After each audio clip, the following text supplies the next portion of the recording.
waraxmatullaahi wabarakaatu. galabnimo wanaagsan dhammaan asxaabta sharafta badan ee ku xiran bartaan youtube soomaalida Poland. soo dhawaada hore inoola joogtee muuqaalka noo share garee lag noo saar hadaa inagu cusubtaa fadlan subscribe iyo muuqaalka noo share gareyso lagna noo saarta naga iloobin commentiga wixii fikir hoos noogu qor. maanta waxaan rabaa inaan wax yar ka hadlo muuqaal ku saabsan shaqada iyo sida Poland loogu yimaado. Poland waxaa lagu yimaadaa shaqo fiisa shaqo ayaa lagu yimaadaa. shaqada lagu yimaado waa laba qayb oo qof xoogsada ah iyo qof professional ah oo takhasuskiisa ku imaanayo. shaqada markii aad tahay qof professional ah caadi adaa isu wadaayo waad apply garaynaysaa sidii waxbarashada ugu soo hadalnoo kaleeto online-ka gelaysaa shaqada company-ga raadinaysaa. wuxuu leeyahay company-gu meel ay ku qoran tahay adresskiisa teleefanadiisa emailkiisa wixiisa dhan meeshaas aad kala xiriiri. haddii aad telefoon rabto telefoonka ka wacaysaa. haddii aad rabto inaad meeshaad ka apply garaydana meesha form asaar formkaasa buuxinaysaa. markay intaas ku soo dhamaato qofka muruqmaalka ee shaqada xoogsiga raadina isagana sidoo kale waaye company-gu apply garayna qaybta online-ka u tagaya wuxuu ku qoraa company-ga wuxuu ku qorayaa shaqada inuu shaqo ka rabo Poland. company-yaal badan soo baxay company-yaalkaas linkigooda u galaa. linkiga markii aad gasho waxaa kuu soo baxayo meelo badan iyo adresska teleefanada emailka iyo qaababka aad u apply garay karto qaab online ka buuxsan karto meeshaad ka helaysaa dhammaantood. intaas markii aad buuxiso waad diraysaan labada qaybood shaqada labadaba waa la diraa. company-ga markay gaaraan company-yaashu ayaga idin soo jawaabayo waxay idin soo dirayaan warqado ee idin leeyihiin soo buuxbuux haddana CV-ga kamid ah baasaboorka qofka national ID nationalkiisa iyo waxyaabihii uu soo bartay shahaadooyinkoodii haddii uu qof profession yahay. haddii uusan qof professional ahayna waxa uu ku doortay Poland maxaad ku dooratay intaas wadanaa jirto oo laga shaqayn karo kugu dhow maxaa Poland ku dooratay. wuxuu leeyahay qofka Poland shaqadeeda rabaa inaad ka shaqaysto oo wuxuu muujinayaa rabitaan fara badan.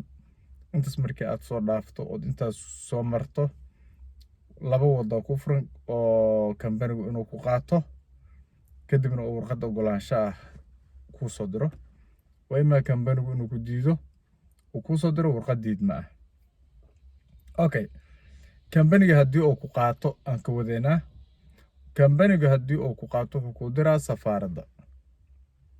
safaaradda markuu ku diro safaaradda tege طبعا waxaa qiyaasta Soomaalida waxaa loo diraa Kenya inta badan Kenya waaye. safaaradda Kenya tege Kenya markaa tagtid go'aanka horta safaaradda iskale inay ku siiso fiisa iyo inay ku diido labadaba ayadaa leh. intaas ayaday ku xiran tahay. foomkaaga iyo dukumiintiyada laga qabana waa laga xareynaa. kabacdi markii baasaboorka iyo foomka sawirada lacagta waxaas laga qabto waa lagu ballamina marka aad tagto marka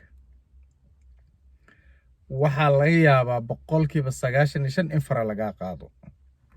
haddaad dalxiis tahay Poland safaaraddeeda faray qaadaa.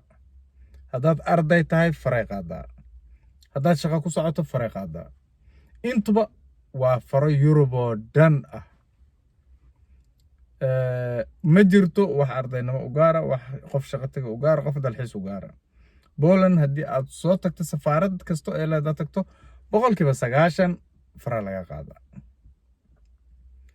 qof dhifo way dhaafaan de waana nasiib ee qof kasta ma aha. farahaas maalintii laga qaado wixii ka dambeeya wadan aan ayada ahayn oo Yuruba register kama geli kartid haddii aan ilaahay nasiibkaaga ka roonaysin. okay markii faraha laga qaado waxaa laga yaabaa baasaboorkaagii inuu asbuuc 2 asbuuc 3 asbuuc qaato kadib markii faraha laga qaado. farihii markii baasaboorka laga qaado fiisii la soo saaro kadib Poland ay imaato. Poland markay imaato xor tahay fiisa Shanghai haysataa. haddaad rabto shaqadaada sii aade oo wadankaada shaqadaada ka sii apply garayne. haddaad rabto inta fiisoo ka dhacaya Yurub iska aade laakiin bishardi haddii aad wadan Yurub iska dhiibtid oo Shanghai ah faraha Poland laga helo 97% oo lagu soo celinaa. maalinta lagu soo celisho ama ardaynimo adoo ah ku yimid meesha faraha lagaaga qaado ama shaqo faraha lagaaga qaado ama dalxiis faraha lagaaga qaado maalintii inta Poland ka baxdo aad wadamada Europe sida Germany, Sweden iyo meelahaas aad tagto farihii Poland laga helo Poland lagu soo celinaa because waa member of Schengen. Okay, waa lagu soo celiyay ciidamada xuduudda waddankaas ku soo qaada ciidamada xuduudda waddankan ku dhiibayaan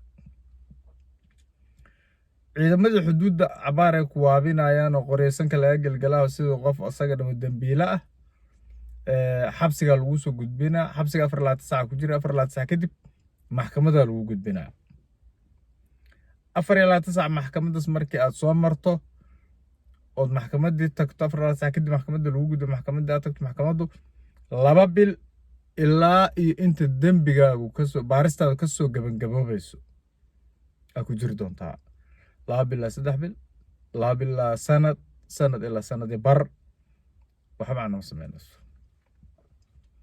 maxkamaddaas qasab xabsiga kugu xukumay 2 bil ka bilaabanayo ilaa kiiskaaga ay soo gabagabeynayso kiiskaaga markuu soo gabagaboobo waddanka lagu soo daayo horta 90% sharciyaad ku leedahay waddanka